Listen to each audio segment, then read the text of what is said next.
শুভ সকাল প্রিয় শিক্ষার্থীরা, আশা করি তোমরা সবাই ভালো আছো। পূর্বের ক্লাসে আমরা বই পড়া গল্পের বই পড়া প্রবন্ধের লেখক পরিচিতি, মূল ভাব এবং পাঠ পরিচিতি বিষয় নিয়ে আলোচনা করেছিলাম। আজকের ক্লাসে আমরা বই পড়া প্রবন্ধটি পাঠ করব। তাহলে চলো শিক্ষার্থীরা, আমরা বই পড়া প্রবন্ধটি পড়ি। তোমরা দেখতে পাচ্ছ বই পড়া হচ্ছে বই পড়ার গুরুত্ব। পুরো প্রবন্ধের মধ্যে প্রমথ চৌধুরী বই পড়া প্রবন্ধে বই পড়ার গুরুত্ব উপস্থাপন করেছেন, বই পড়ার প্রয়োজনীয়তা উপস্থাপনা করেছেন।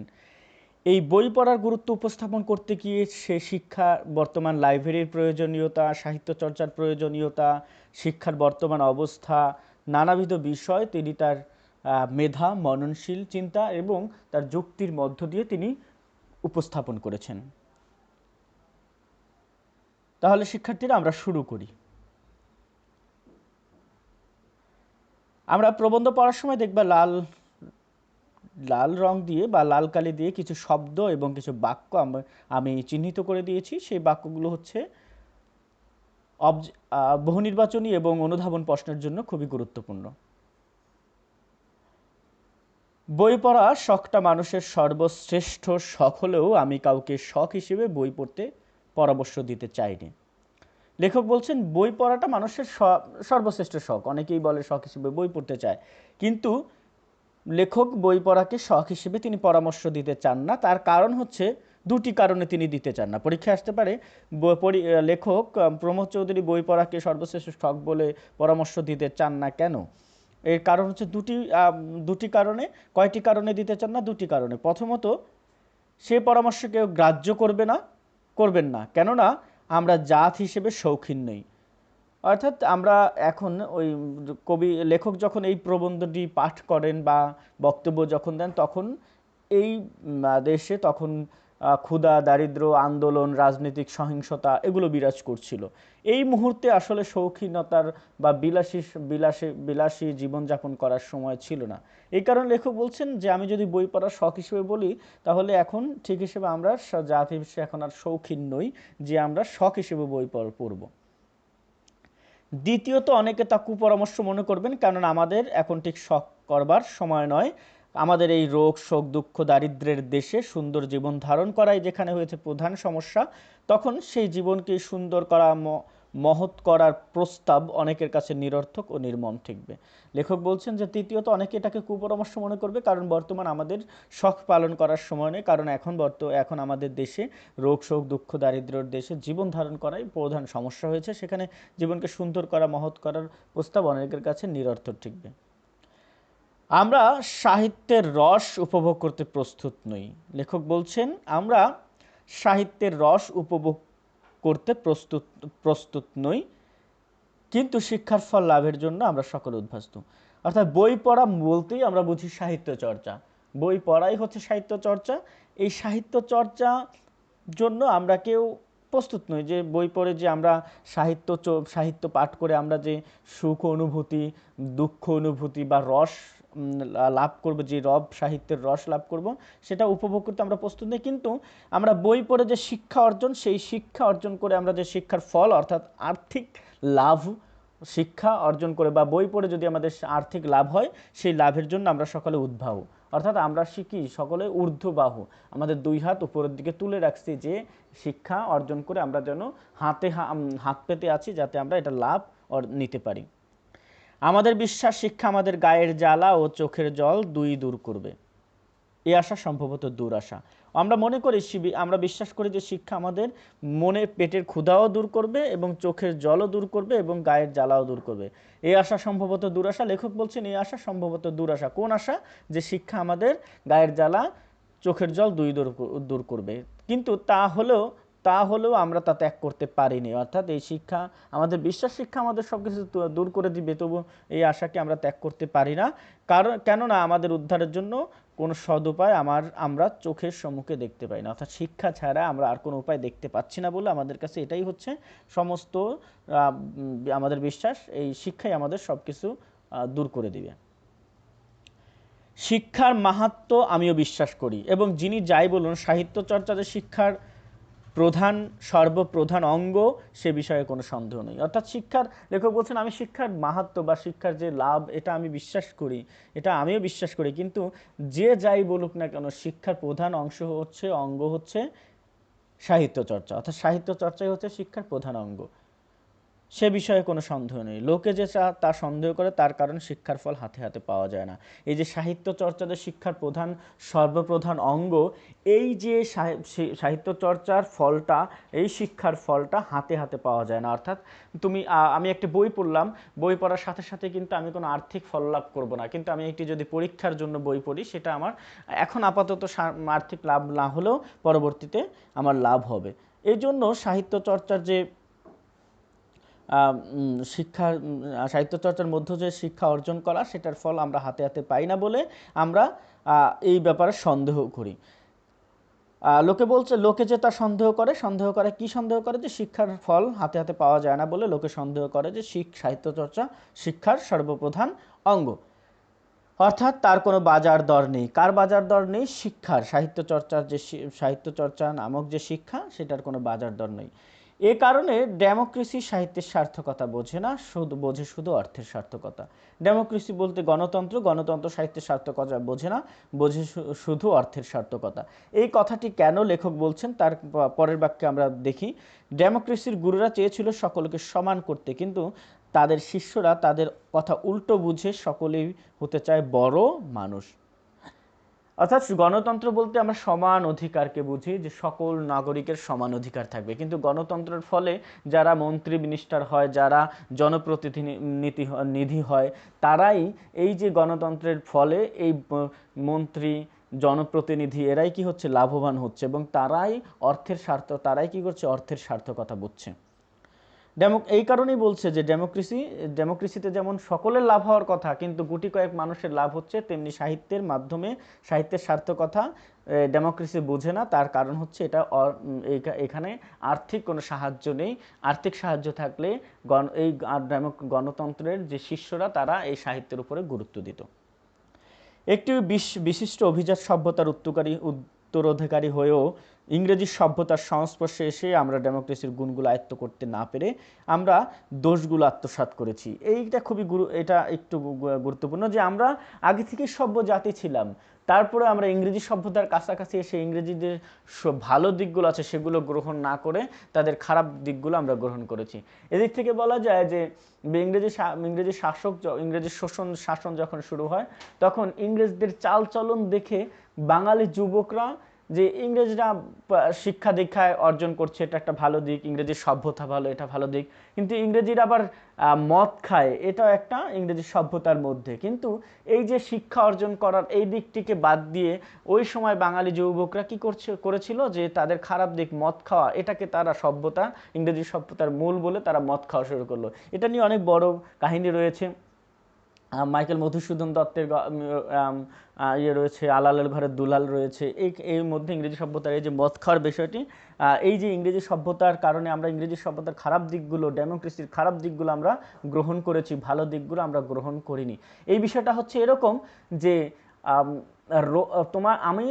আমার স্বাস্থ্য ভালো, আরেকজনের স্বাস্থ্য খারাপ, এই স্বাস্থ্য কিন্তু একজন আরেকজনের কাছ থেকে যায় না। কিন্তু আমার আমার ফ্লু হয়েছে, আমার আমার ছোঁয়াচে কোনো রোগ হয়েছে, এই রোগটা কি হয়? যদি আমার সংস্পর্শে যে থাকবে তার শরীরে যাবে। তাহলে ভালো কিছু সহজে একজনের শরীর থেকে আরেকজনের শরীরে যায় না, কিন্তু খারাপ জিনিসটা সহজেই আরেকজনের শরীরে চলে যায়। এজন্যই বলছে এর কারণ স্পষ্ট, ব্যাধি সংক্রামক, স্বাস্থ্য নয়। অর্থাৎ রোগ ব্যাধি সংক্রামক, রোগ ব্যাধি একজনের আরেকজনের কাছ থেকে ছড়ায়, স্বাস্থ্য একজন আরেকজনের কাছ থেকে ছড়ায় না। এই খারাপ দিকগুলো সহজে অর্জন করা যায়। এই কথাটি কেন বলছেন? যে ডেমোক্রেসির আমরা গুণগুলো আয়ত্ত করতে পারিনি, আমরা দোষগুলো আত্মসাৎ করেছি বলেই আমাদের এই কথাটি লেখক বলেছেন। ব্যাধি সংক্রামক, স্বাস্থ্য নয়, এটা যদি অনুধাবন প্রশ্ন হিসেবে আসে তাহলে এভাবে উত্তর দিবে। আমাদের শিক্ষিত সমাজের লোলুপ দৃষ্টি আজ অর্থের উপর পড়েছে, অর্থাৎ আমাদের যে শিক্ষিত সমাজ হয়েছে তাদের লোলুপ দৃষ্টি, লোভী দৃষ্টি, লোলুপ দৃষ্টি বলতে লোভী দৃষ্টি আজ অর্থের উপর পড়েছে, অর্থাৎ আমরা আর্থিক বা টাকা পয়সার উপরে আমাদের লোভী দৃষ্টি পড়েছে।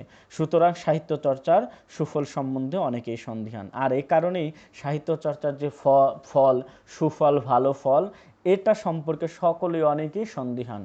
যারা হাজারখানা এটা এটা এটা উদাহরণ হিসেবে লেখক বলছেন, যারা হাজারখানা রিপোর্ট কেনেন তারা একখানা কাব্যগ্রন্থ কিনতে প্রস্তুত নয়, কেননা তাতে ব্যবসার সুসার হয় না। অর্থাৎ যারা আইনের বই কিনেন, যারা উকিল, যারা আইনের বই কিনে, তারা একটাও কবিতার বই কিনবেন না, কারণ আইনের বই কিনে তার মামলায় লড়ে সে লাভবান হবে, কিন্তু কবিতার বই পড়ে সে কোনো লাভবান হবে না। কেননা তা নজির না আউড়ে, অর্থাৎ যদি আইনের নজির বা উদাহরণ না আউড়ে যদি কবিতা আবৃত্তি করলে মামলা যে হারতে হবে সে তো জানা কথা। কিন্তু যে কথা জজে শোনে না, যা যে তার যে কোনো মূল্য নেই, এটি হচ্ছে পেশাদারদের মহাভ্রান্তি। অর্থাৎ কবিতা পাঠ করলে যে লাভ নাই, এই যে মহাভ্রান্তি, এটাও এক ধরনের মানসিক শান্তি, মনের প্রসার ঘটে, এখানে মনোরাজ্যের ক্ষুধা নিবারণ হয় এই সাহিত্য পাঠ করলে। এই বিষয়টি যা বুঝে না, এটাই হচ্ছে পেশাদারদের একটা মহাভ্রান্তি। পেশাদারদের মহাভ্রান্তি কি? যা লাভ হবে তাই করবে, যার হচ্ছে আর্থিক লাভ নাই তাই করবে না, এটা হচ্ছে পেশাদারদের মহাভ্রান্তি। জ্ঞানের ভাণ্ডার যে ধনের ভাণ্ডার নয়, এ তো প্রত্যক্ষ। অর্থাৎ জ্ঞানের ভাণ্ডার যে ধনের ভাণ্ডার, যে জ্ঞানী অনেক বেশি জ্ঞানী, তার যে অনেক সম্পদ থাকবে এমন তো কথা নয়। কিন্তু সমান প্রত্যক্ষ না হলে সমান সত্য যে যুগে যে জাতি জ্ঞানের ভাণ্ডারে শূন্য, সে জাতি ধনের ভারেও ভবানী। অর্থাৎ লেখক বলছে, যে জাতি জ্ঞান শূন্য সে জাতির আর্থিক উন্নয়নের দিক থেকেও সে জাতি শূন্য, রিক্ত। ভারেও ভবানী কথাটির অর্থ হচ্ছে শূন্য, রিক্ত, একবারে খালি হাত। তাহলে যে জাতি, অর্থাৎ জ্ঞানের ভাণ্ডার ধনের ভাণ্ডার নয়, অর্থাৎ যার যত জ্ঞান থাকবে তার তত অর্থ সম্পদ থাকবে এমন কিন্তু কথা নয়। কিন্তু জ্ঞান না থাকলে কোনো একটি দেশ, কোনো একটি জাতি উন্নতি করতে পারে না, উন্নয়ন করতে পারে না, এটাও সত্য। তারপর যে জাতি মনে বড় নয়, সে জাতি জ্ঞানেও বড় নয়, কেননা ধনের সৃষ্টি জ্ঞান সাপেক্ষ, আর ধনের সৃষ্টি জ্ঞান সাপেক্ষ, তেমনি জ্ঞানের সৃষ্টি মন সাপেক্ষ। মানুষের মনকে সচল, সরাক ও সমৃদ্ধ করার ভার আজকের দিনে সাহিত্যের উপর ন্যস্ত। লেখক বলছেন, যে জাতি মনে বড় নয় সে জাতি জ্ঞানেও বড় নয়। আর যে, কেননা ধনের সৃষ্টি যেমন জ্ঞান সাপেক্ষ, তিনি জ্ঞানের সৃষ্টি তেমনি মন সাপেক্ষ। লেখক বলছে যে জাতি মনের দিক থেকে বড় নয় সে জ্ঞানের দিক থেকে বড় হতে পারবে না, আর যে ব্যক্তি জ্ঞানের দিক থেকে বড় নয় সে ধনের দিক থেকেও বড় হতে পারবে না।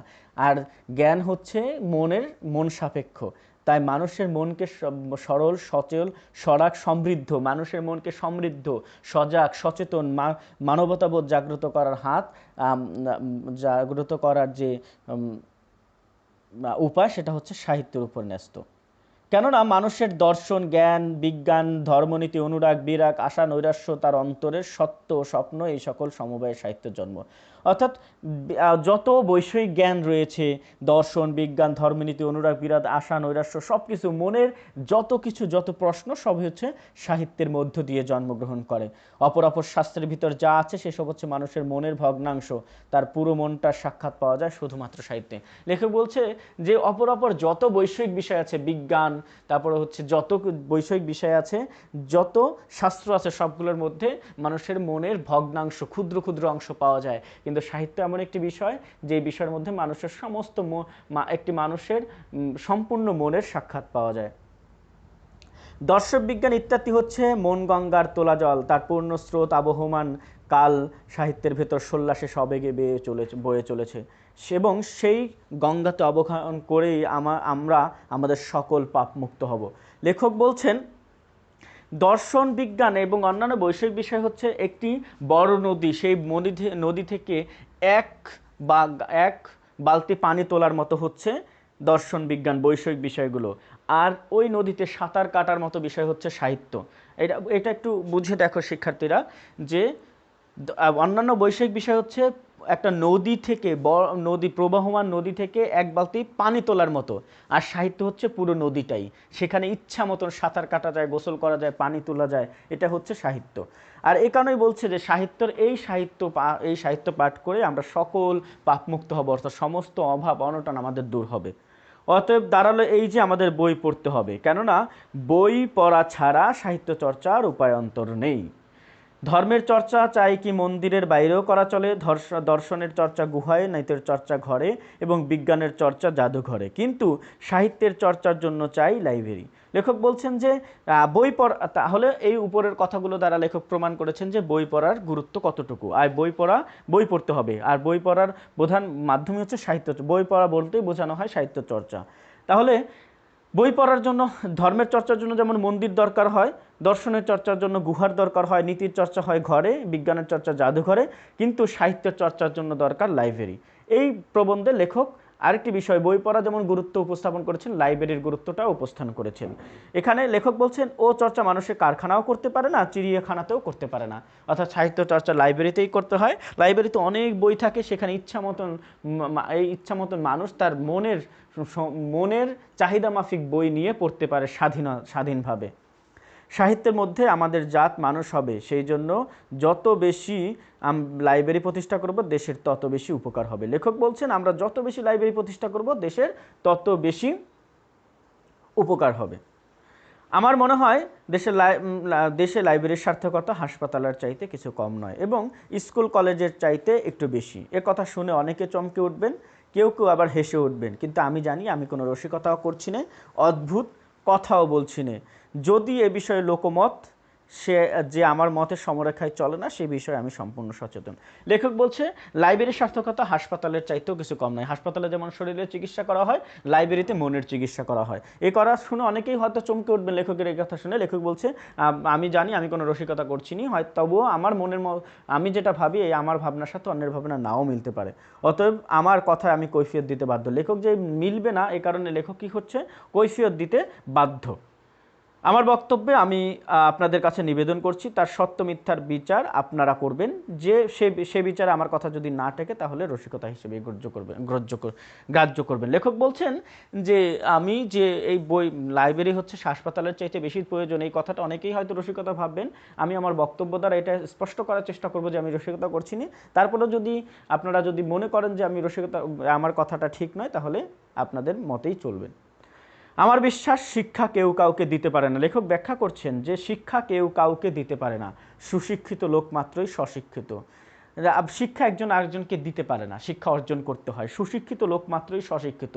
যারা স্বশিক্ষায় শিক্ষিত তারাই সুশিক্ষিত হয়। একজন লোক যদি তার মধ্যে সে স্বশিক্ষা না থাকে, সে সুশিক্ষা অর্জন করতে পারবে না। স্বশিক্ষা কি? ছোটবেলায় আমরা কাউকে দেখলে সালাম দেই, কাউকে দেখলে সালাম দেই, এই সালামটা কিন্তু আমাকে কেউ না শিখিয়ে দিলেও এটা হচ্ছে আমার স্বশিক্ষা।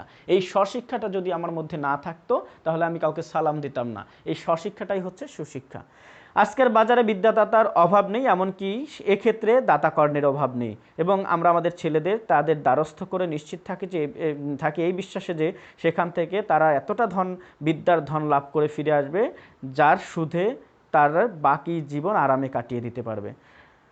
আজকের বাজারে বর্তমান সমাজের মধ্যে শিক্ষাদাতার অর্থাৎ শিক্ষকেরও যেমন অভাব নেই, তেমনি দাতাকর্ণের অভাব নেই। সেখানে পৌঁছানোর অর্থাৎ অভিভাবকদেরও অভাব নেই।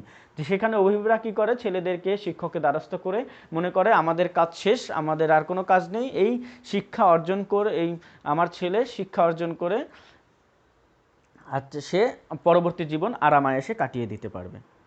এই বিশ্বাস নিতান্ত অমূলক, মনোরাজ্যের দান গ্রহণ সাপেক্ষ। অর্থাৎ এই যে মনের বিষয়, এটা হচ্ছে গ্রহণ সাপেক্ষ। তোমার কখন খেতে ইচ্ছা করবে, কখন খেতে ইচ্ছে করবে না। কোনো কিছু খেতে ইচ্ছা করলো না, কিন্তু জোর করে খেলে সেখানে তোমার পেটের সমস্যা হতে পারে। এই যে মনোরাজ্যের দান গ্রহণ সাপেক্ষ, মনোরাজ্য, মনের বিষয়টা হচ্ছে মনের বিষয়টা সম্পূর্ণ মনের। সেখানে মন কি চায় সেটা জোর করে কখনো কেউ কাউকে দিতে পারে না। অথচ আমরা দাতার মুখের চেয়ে গ্রহীতার কথা একেবারেই ভুলে যাই। এ সত্য ভুলে না গেলে আমরা বুঝতাম শিক্ষকের সার্থকতা আর শিক্ষাদান করায় নয়, ছাত্রকে তা অর্জন করতে সক্ষম করায়। অর্থাৎ আমরা এই যে দাতার যে শিক্ষা দান করে তার মুখের দিকে চেয়ে শিক্ষার্থী সে গ্রহণ করতে পারছে কিনা এই কথাটি আমরা ভুলে যাই। এ কারণে আমরা ভুলে যাই। আর যদি না ভুলতাম তাহলে আমরা বুঝতাম শিক্ষকের সার্থকতা শিক্ষাদান করা নয়, সে ছাত্রকে তা অর্জন করতে সক্ষম করায়। শিক্ষক হচ্ছে শিক্ষাদান করে না, শিক্ষক শিক্ষার্থীর যে শিক্ষা অর্জনের ক্ষমতা সেটাকে বৃদ্ধি করে। শিক্ষক ছাত্রকে শিক্ষার পথ দেখিয়ে দিতে পারেন, তার মনে তার কৌতূহল উদ্রেক করতে পারেন, তার বুদ্ধিবৃত্তিকে জাগ্রত করতে পারেন, মনোরাজ্যের ঐশ্বর্যের সন্ধান দিতে পারেন, তার জ্ঞান পিপাসাকে জ্বলন্ত করতে পারেন, এর বেশি আর কিছুই পারেন না। অর্থাৎ শিক্ষক শিক্ষার্থীর মনের ভিতরে কৌতূহল এবং জ্ঞান অর্জনের যে স্পৃহা এটা জাগ্রত করতে পারেন। যিনি যথার্থ গুরু তিনি শিষ্যের আত্মাকে উদ্বোধিত করেন, তার অন্তর্নিহিত সকল প্রচ্ছন্ন শক্তিকে ব্যক্ত করে তোলেন। যিনি যথার্থ গুরু, যিনি ভালো শিক্ষক, তিনি শিষ্যের ছাত্রের আত্মাকে উদ্বোধিত করেন, জাগ্রত করেন জ্ঞান স্পৃহা, তার অন্তর্নিহিত সকল প্রচ্ছন্ন শক্তিকে, তার মনের ভিতরে যে শক্তি রয়েছে সেই শক্তিকে তিনি ব্যক্ত করে তোলেন, জাগ্রত করে তোলেন। সেই শক্তির বলে শিষ্য নিজের মনে নিজের মন নিজে গড়ে তোলে, নিজের অভিমত বিদ্যা নিজে অর্জন করে বিদ্যার সাধনা শিষ্যকে অর্জন করতে হয়। আর এই যে অন্তর্নিহিত শক্তি থেকে শিক্ষক জাগ্রত করে দেন, এই শক্তির বলেই শিক্ষার্থী তার মনের যে শিষ্য নিজের মনকে নিজে গড়ে তুলতে পারেন এবং নিজের বিদ্যা নিজে অর্জন করে বিদ্যার সাধনা এখান থেকেই বিদ্যার সাধনা শিক্ষা শিষ্য অর্জন করে নেয়। গুরু উত্তর সাধক মাত্র। এখানে গুরু বলতে শিক্ষক, উত্তর সাধক মানে পথ দেখান। শিক্ষকের কাজ শুধু পথ দেখানো, আর শিক্ষার্থী সেই পথ চলে সেখানে যেই শিক্ষক যেই অন্তর্নিহিত শক্তি জাগ্রত করবে সেখান থেকেই সে সেই পথ দেখে তার উন্নতি সাধন করবে। প্রিয় শিক্ষার্থীরা, আমরা আজকের ক্লাসে বই পড়া প্রবন্ধের কিছু অংশ পাঠ করলাম। আগামী ক্লাসে আমরা বাকি অংশ পাঠ করব। তার পাশাপাশি আগামী ক্লাসে আমরা বই পড়া প্রবন্ধের যে বিষয়গুলো সেগুলো নিয়ে আলোচনা করব। আজকের বিষয় থেকে আমরা যে বিষয়গুলো জানলাম, বই পড়ার গুরুত্ব, সাহিত্য চর্চার গুরুত্ব জানলাম আজকের এই উপরের যে প্রবন্ধ পাঠ করে। সাহিত্য চর্চাই জ্ঞান অর্জনের প্রধান মাধ্যম, এটা আমরা জানলাম। সাহিত্য চর্চা মানুষের অনীহা অবহেলা, সাহিত্য চর্চা মানুষের কেন অবহেলা অনীহা সেটা এই বিষয়টিও জানলাম। তোমরা এই বিষয়ের আঙ্গিকে উপরে খুঁজে বের করবে। সাহিত্যের পরিধি, সাহিত্য কি, সাহিত্যের পরিধি কতটুকু, এটা সম্পর্কে জানলাম। এরপর সাহিত্য চর্চার স্থান, সাহিত্য চর্চা কোথায় করতে হয়, লাইব্রেরিতে করতে হয়, বিষয়টা জানলাম। সাহিত্য চর্চার প্রয়োজনীয়তা, এই বিষয়গুলো জানলাম। শিক্ষা অর্জনে শিক্ষকের কাজ, এই বিষয়গুলো আমরা আজকের ক্লাসে জানলাম। তাহলে উপরোক্ত বিষয়ে আমরা এই বিষয়গুলো জানলাম। প্রিয় শিক্ষার্থীরা, আগামী ক্লাসে আমরা বাকি বই পড়া প্রবন্ধের বাকি অংশ পড়ব এবং সে বাকি অংশের বিষয়গুলো আমি তোমাদের সামনে উপস্থাপন করব। তোমরা ভালো থাকবে, সুস্থ থাকবে।